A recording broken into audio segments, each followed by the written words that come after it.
is that my client comes to me and tells me that my customers are not satisfied. I know that delays are being caused. I want your solution to help me understand what is causing it. He could also come back to me and tell me, please tell me beforehand when is the delay going to happen.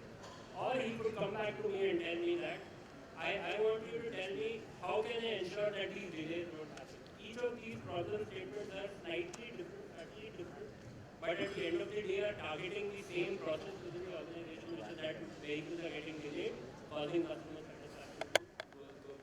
So what I am trying to say here is that the aim of the operation, if it's defined right at the beginning, KPIs are reached, and there will be small. My next question would be, whenever you want to implement any new process change in the organization, the most important factor or most important difficulty that management comes across is the people. And same has been stressed upon in the previous discussions by Mr. Mukund and Mr. Anand, I guess, Mr. Aditya, sorry. So, given the fact that analytics, big data, machine learning, these are very new disciplines which have come up in the recent years, whenever you do similar kind of engagements with the companies, what are different challenges with respect to people that you come across? Very quickly, as I said, was the required digital skill. See, as compared to other functions in an organization, for example, finance or supply chain, they are more exposed to technology as compared to hardware manufacturing people or production planning people. So the change cycle, which is taking for these people to adopt digital technology, is longer than the people in supply chain or finance function because they are more exposed to technology. So that is the biggest problem, that they are learning new technologies, they are trying to adopt, and which is taking time. So I think the skill gap is the main issue. I sort of work with industries that are very minimally organized. So the kind of organizations that I work with are transporters and some disorganized 3PLs players. So there the main challenge which we face is that the employees there, the middle management and the junior management who are actually going to be the users of the technology, do not want to typically move away from the established practices of work. The reasons for that could be myriad, like I do not want to learn a brand new technology, or it could be something as sinister as I am managing to earn extra bucks because of the lack of process at this point of time. I do not want that to stop.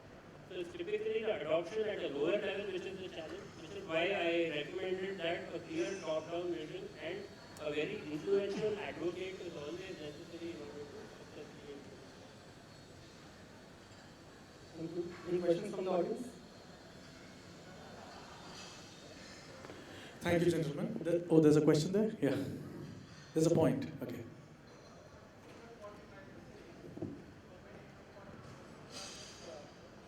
PC analytics as a centralized or a decentralized function, depending on the size of the organization. That's a very important point because ultimately, as everybody said, analytics has to be backed by business requirement.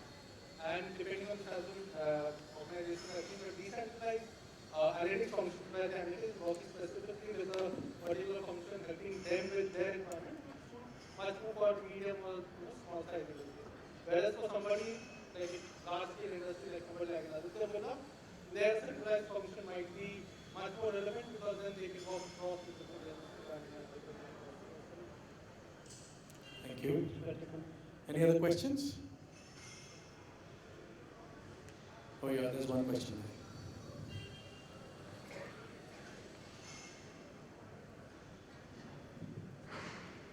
Hi, good evening. My question was Your name, please, sir. You can hear me right? Yep. Your name, please. I'm Chayan Kaushal from Hero Motorcorp. I'm part of the global process team. So my question goes to Sharad. Sharad, quite an insightful presentation and the use of social media analytics into that was quite impressive. Since morning, we have been hearing about demand forecasting and material resource planning using demand and other forecasting methods. So one thing I just like your insights on is for any new model launches or any new product launches, what sort of analytics organizations can utilize or your thoughts on that? Where the data is not present for demand or as such. if I understand your question correctly, you're talking about the new product development as a function and what are the analytics which can be applied, right? Right. So I'll just give an example. Say a new product has to be launched, or say in the whole value chain needs time to develop that product and the capacity for that. So how do you see any analytics usage for any new product or a new model to be launched? So I was a part of a team which was driving to support General Motors when they were planning to launch their Bolt model. And this is 2009 or around 2009. Yeah. So we used we used to call this as a listening services, which is basically using the social media comments, filtering the nuances and noise factors, because the way people express their model or their new model or their previous model feedback, they use some words.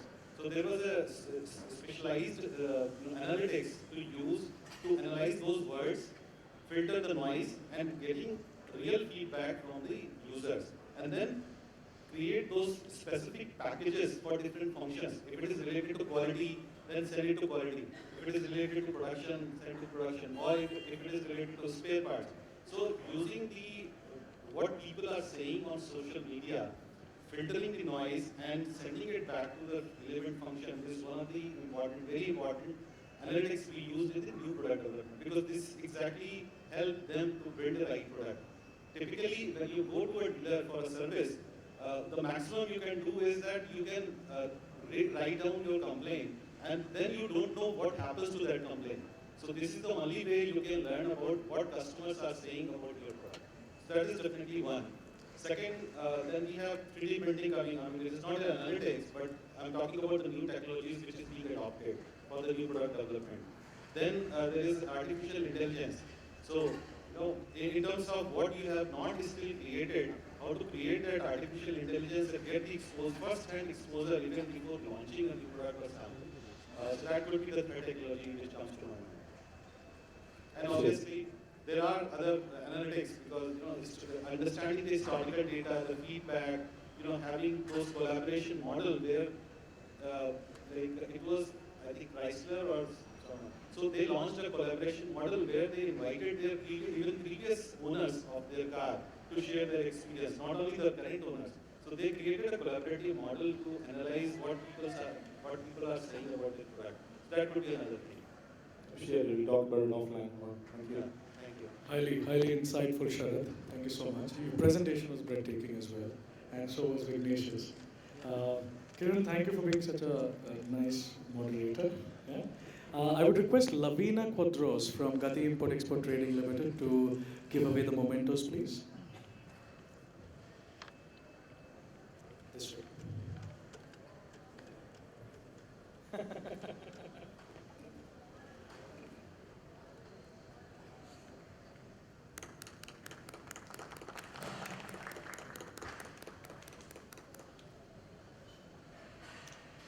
Kiran.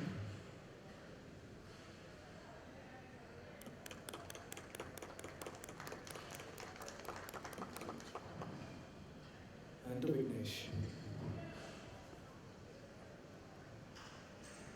Thank you, Vignesh. Thank you, Lavina. Okay, we now have, well, this session does not have presentations. Yeah? Amit and Surendra, thank you. Not because you don't have presentations, but because I know that both of you come from so much of experience. Yeah? So Surendra Deodhar, Head of Materials Management for Reliance Life Sciences. Surendra is currently working with Reliance as Head of Materials Management. He has more than 25 years in the industry in Indian companies like Indian Organic Chemicals, Puma Corona, Capri Hans, and MNCs like Rhodia Chemicals in sourcing, procurement, import, exports, warehousing. Surendra is a graduate in mechanical engineering. Wow, okay, so Amit, you have a colleague of yours from the engineering background in mechanical, with a master's in management studies from Wellington. Surendra, I welcome you. A round of applause for Surendra, please. For all the people who are not awake, please help me. We have Amit Kapoor. Amit Kapoor, again, a bachelor's in mechanical engineering from NIT, an alumnus from College of Engineering, Pune, current director of production planning and logistics for EMEA and Asia Pacific for Johnson & Johnson and Econ. He was with Johnson & Johnson Philippines earlier. Has been with J&J for a long time, for the last 7-8 years. Was with Marico as head of logistics and customer operations for a brief period, and prior to that with Cadbury and Tata Teleservices and a lot of things as well. Thank you so much. Please be a guest here, and I would like to keep it open for both of you all to share your views on facing and mitigating risk in a volatile world. I mean, if we ask a procurement professional what is his biggest concern, the number one answer any procurement guy would give is risk.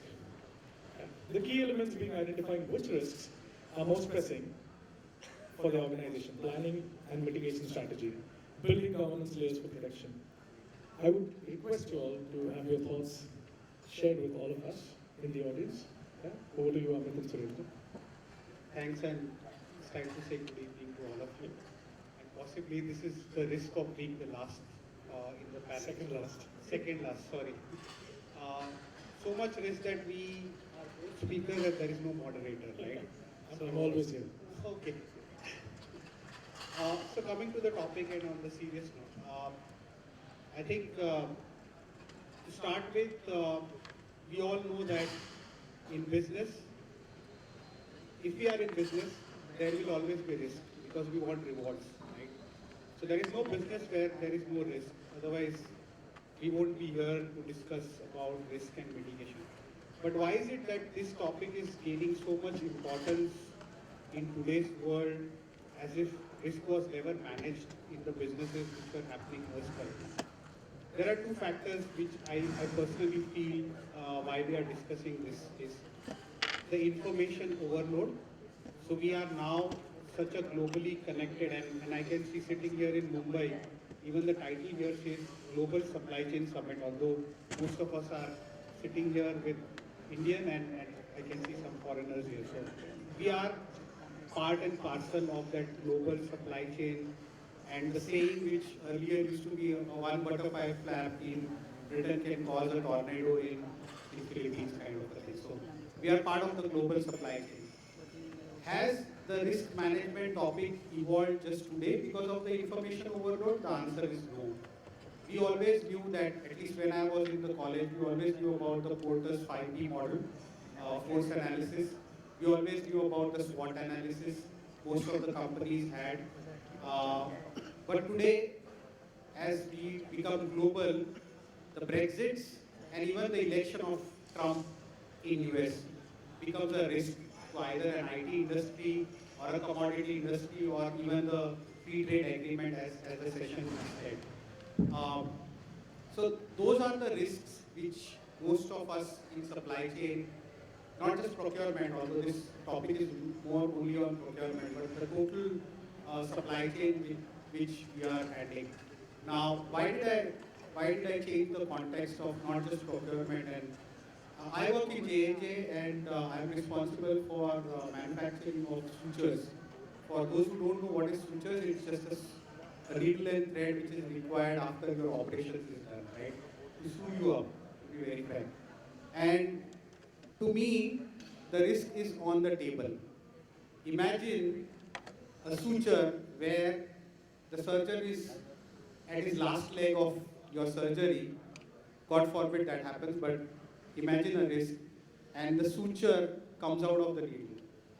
That's the risk we operate in, right? Mission critical, not 99%. It has to be 99.99% working, and even that 0.01%, God forbid, any one of us is there, right? So we don't want in that business. Now, why it is global is because the product and the components can be manufactured anywhere in the world. And the combination of the product still has to give that 99.99% service on the table when that procedure is happening.